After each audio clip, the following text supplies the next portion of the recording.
Hello guys, कैसे हैं आप सब लोग। आज हम अमृतलाल वेगड़ की सौंदर्य की नदी नर्मदा यात्रा वृत्तांत के बारे में बातचीत करेंगे। यात्रा रूपों की दृष्टि से यह प्राकृतिक दृष्टि से लिखा गया यात्रा वृत्तांत है। देश सौंदर्य की सांस्कृतिक पीठिका और अनुभव का यह ऐसा आख्यान है जो स्मृति में अंकित हो जाता है। भारत के विशाल भूभाग को अपनी जल संपदा से परिपूर्ण करने वाली नर्मदा नदी मध्य भारत के लोगों के लिए केवल एक नदी ही नहीं, वरन उनकी मार्मिक आस्था और विश्वास का प्रतीक भी है। अपनी नैसर्गिक सौंदर्य, शुद्ध हवा, जल के अथाह स्रोत के अतिरिक्त अपने ऐतिहासिक महत्व को सहेजे नर्मदा नदी केवल भारतीयों को ही नहीं, विदेशी पर्यटकों को भी अपने मोहपाश में बांधकर यही बस जाने की प्रेरणा प्रदान करती है।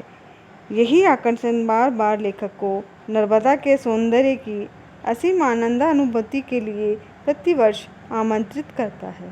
आधुनिक युग में सरल, सुविधाजनक यात्रा मार्ग एवं यातायात साधनों की सुलभता होते हुए वयोवृद्ध लेखक ने दुर्गम मार्गों का ही यात्रा कर वहाँ के नैसर्गिक सौंदर्य वर्णन से पाठकों को अभिभूत कराने का सराहनीय प्रयास किया है।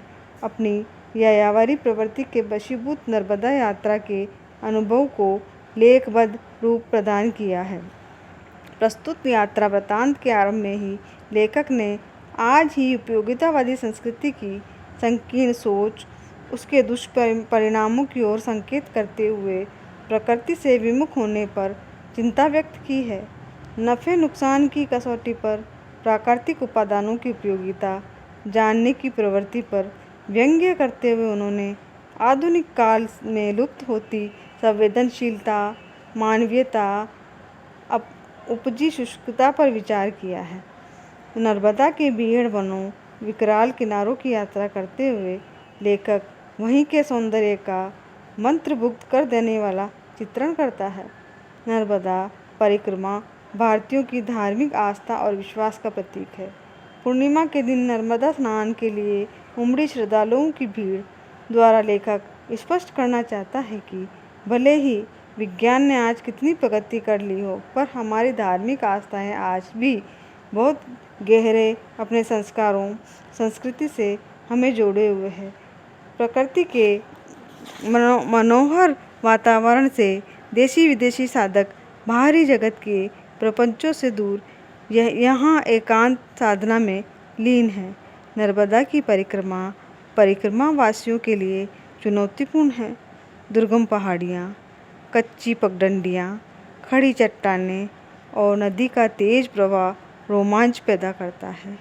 मंडलेश्वर, सेमरला, 24 अवतार से होती हुई यह परिक्रमा ओंकारेश्वर तक विभिन्न पड़ाव स्थानों से गुजरती है। वहाँ यहीं के परिवेश, रहन सहन का सूक्ष्म चित्रण विश्लेषण करते हुए लेखक पाठकों को महत्वपूर्ण जानकारी प्रदान करता है।